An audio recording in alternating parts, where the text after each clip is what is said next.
Protecting the sanctity of life is the basis of everything we do as Catholics, but that means so much more than how most people think of this. It means caring for the sick and the elderly, giving a hand to the poor, feeding the hungry, providing help to mothers faced with a crisis pregnancy, and of course, being a voice for the unborn. In October, there were several events in the diocese that highlighted these pro-life efforts, including the annual Respect Life Mass celebrated by Bishop McDonnell. And looking ahead, there's more work to be done. Reel to Reel's Carolee McGrath has our story. It's an unmistakable feeling for parents and always love at first sight when they meet their new baby. But for many expectant mothers and fathers in crisis, those 9 months can be filled with fear and anxiety. They may be encouraged by family members not to even have their baby. And sadly, many people follow that advice.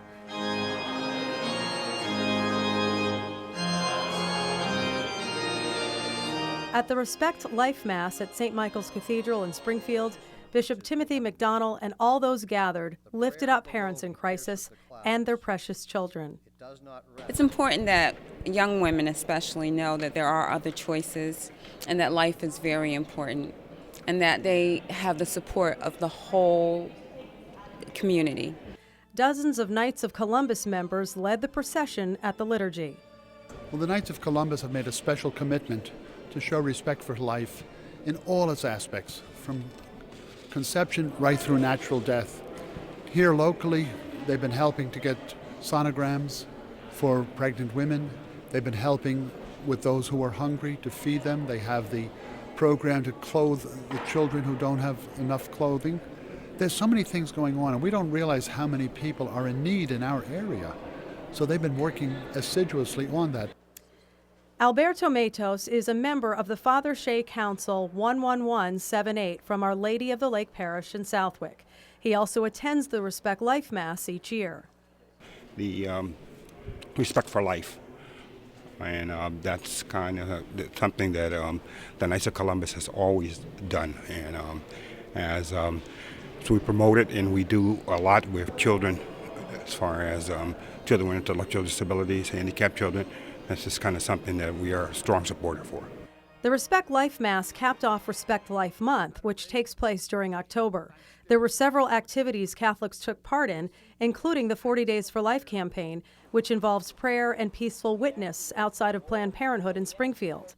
The lives of more than 8,000 babies have been saved since the National 40 Days for Life campaign began a few years ago, and 42 abortion facilities across the country have closed their doors following local 40 Days campaigns. Steve Carlin is the director of the North American outreach for the National 40 Days for Life campaign. The rate at which abortion centers are closing in our country is unprecedented, and that's not just happening in the Bible Belt, it's not just happening in Texas, it's happening all over the place. And so I really think it's a testament to the Lord. I mean, if we see victories where we would expect victories, perhaps human beings could take credit. When we see victories in places like New England, in the West Coast, we know that the Lord is behind these efforts. And while this is one of the hardest teachings to talk about with our friends and our neighbors, we're called to do just that, lovingly and with charity, but always making it clear that nobody is a throwaway and every life is a gift from God. Mark DuPont, the Director of Catholic Communications and the spokesman for the Diocese of Springfield, is the chairman this year of the Pioneer Valley Mass Citizens for Life Mother's Day Dinner, which is held every May.